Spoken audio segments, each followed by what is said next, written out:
All right, in this video, we're talking with Aaron Hepler, and he's talking about walking 175 miles for scouting, shed hunting where you want to hunt, and quantifying spots when you come across some great sign after postseason scouting. Hope you guys enjoyed this video. Let's go ahead and get right into it. Here we go. I think right now a lot of people are figuring out how to strategize postseason scouting. You put a lot of miles in the off season, don't you? Yeah, I think last year I was probably close to 175. 175 That miles. is a lot of miles, yeah.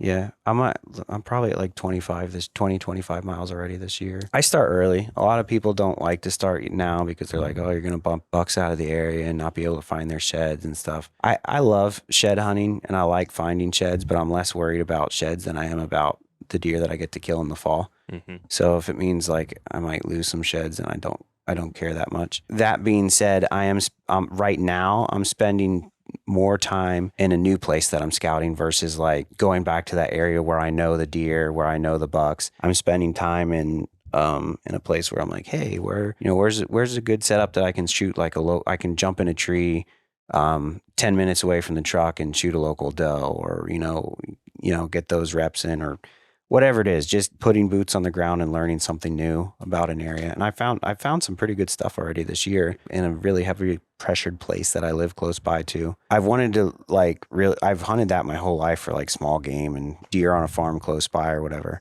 And I've really wanted to pick it apart, but I've never really spent oh, it's always pressured here, just go somewhere else. This year I'm like, this is cool. Like, this is something different. Like, I'm always big woods hunting or in the mountains or whatever.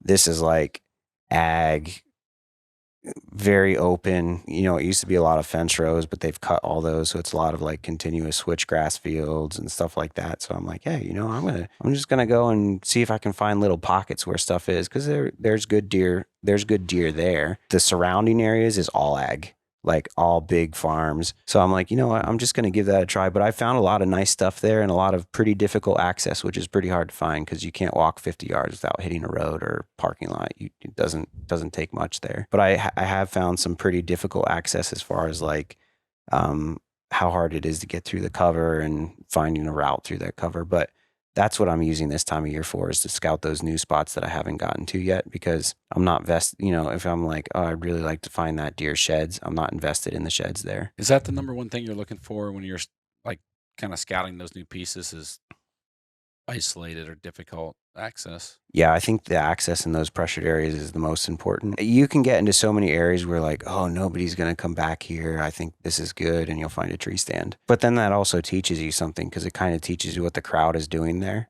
because you'll find a lot of setups in similar locations. A lot of guys will hunt the bottom of valleys there. There's a lot of deer sign in those valleys because it's muddy there, so the trails are really defined and the scrapes don't go away, and you can see all that stuff really easy. So you'll find a lot of tree stands in the bottom of valleys, or like overlooking if they can see down into the bottom of it. In those areas, I find the best sign that looks like it has some kind of consistency in the thickest areas that are really hard to get into. You can find like a small corridor through it, but it takes a lot to get to it. So definitely something, if you're going to hunt in it, you're going to have a real good plan to get in there in the dark, like tack it out. Or there's one area that I'm gonna have to tie a rope to a tree, I think, and pull myself up over a bank. I always think of that. Yeah, because it's like, if I don't, it's gonna be like miserable. It's really steep on this one section, and if I don't tie a rope, I'm just gonna slide down in the mud. So, and there's only kind of one way to get up into the cover without getting stuck in the there's a lot of briars. It's not like big woods where it's like birch brush or something like that. It's like a lot of thorns and undergrowth like that. So when you walk 175 miles in off season, how many spots are like, wow, this is pretty awesome? Not many. If you had to quantify it. On average, I'm doing at least 6 miles almost every time I go, and sometimes I'm doing up to 15. If I'm doing 15, I generally don't find anything I like. But I would say probably out of every time I go, I probably find one spot like that I'm like, oh, this is okay. And every other time I go, I'm like, this is worth spending. This is like the spidey senses. Mm-hmm. I said this to somebody the other day. I think it doesn't really matter how many miles you walk. If you don't slow down when you find something good, then the miles you're not finding anything better by walking 175 miles. You're finding it better by walking the mile and there's something good inside that mile. Yeah. So when you're walking and you have something that's, okay, this is pretty interesting, what's going through your mind to really break down that area, and how much time are you spending, dissecting it while you're there? So those smaller ones, I'll talk about we talk about clear cuts all the time. So I'm working off of that clear cut. That clear cut's something that's going to give me an idea of the deer population in the area. And clear cuts are getting really popular, but they're still a really good place to find inventory, like especially during the summer. Like those deer are in there eating the whatever, especially if it's like a middle-aged, 5 to 8 year old clear cut. They're eating those warm season grasses or whatever light vegetation is in there, and all the deer are in there. You wrote a blog for our website Mhm. about summer scouting with food, and it was really good. I Yeah. encourage people to check that out. And most of that's what I'm talking about right now is like they're eating, like I always equate it to, in the summertime, you don't want to eat beef stew. It's hot outside and that's heavy, right? You want like a little light salad with some Watermelon on it, and feta cheese or whatever. But that's how I think of a clear cut. So I'm using that a lot in the summer for inventory. So I find those areas in the postseason, like now into March, April, and then I'm like, hey, this, it's got this light brush. This might be something they're going to eat later. And then I'm going to backtrack from there. And I've had a lot of good luck with sheds and stuff like that. Finding those, my buddy likes to call them arteries, but anything that comes off of those that has good cover that goes through that timber. Here in PA, it's always laurel. So if you can find like a little laurel strip that goes through that timber, you'll find a really hard edge against that laurel because the laurels get pretty thick here. And usually, sometimes you'll find that you'll walk into it and the whole woods is just laurel, and that's fine. You can find the trails or whatever.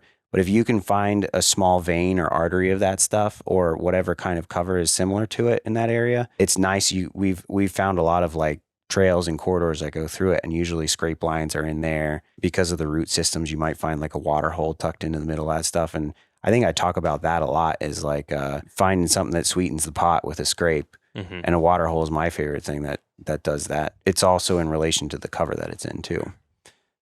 So I'm working my way back from that main food source, that clear cut. Not saying that you can't find if you find a clear cut where nobody's going to hunt it, you can probably hunt the edge of it. You can probably hunt inside it. I've killed a buck inside a older clear cut than that, where that covers are like overhead and really thick. They feel more comfortable when the cover's overhead. But that's what I'm looking for from a clear cut like that. So I'm spending hours picking that apart, and I'm probably going to go back to it if I haven't found everything I want. But I want to find in an area like that, I want to find at least, now I found like those arteries and stuff, and I found that main food source. I know the deer population's good in there. I want to find at least one spot for each wind direction to be able to hunt those different arteries and things that come off of it, if not two. I'm also trying to find the edge of that ridge. If I'm on a ridge where the clear cut is, I'm going down low to where that ridge drops off. And another thing for me that makes the weight heavier is if that clear cut also has terrain. That's pretty awesome too, because you can find where they're going to feed first, where they're going to feed most, because I feel like they're unseen while they're in that clear cut eating. I've sent you guys plenty of pictures in that one clear cut that I have. Is Deer's like munching. Yeah, and that's just, it drops over right there. So from the access, you'd have to walk pretty far before you'd be able to see a deer that's feeding in that. So I think that makes them feel really comfortable, and that's one of the things that I like about something like that.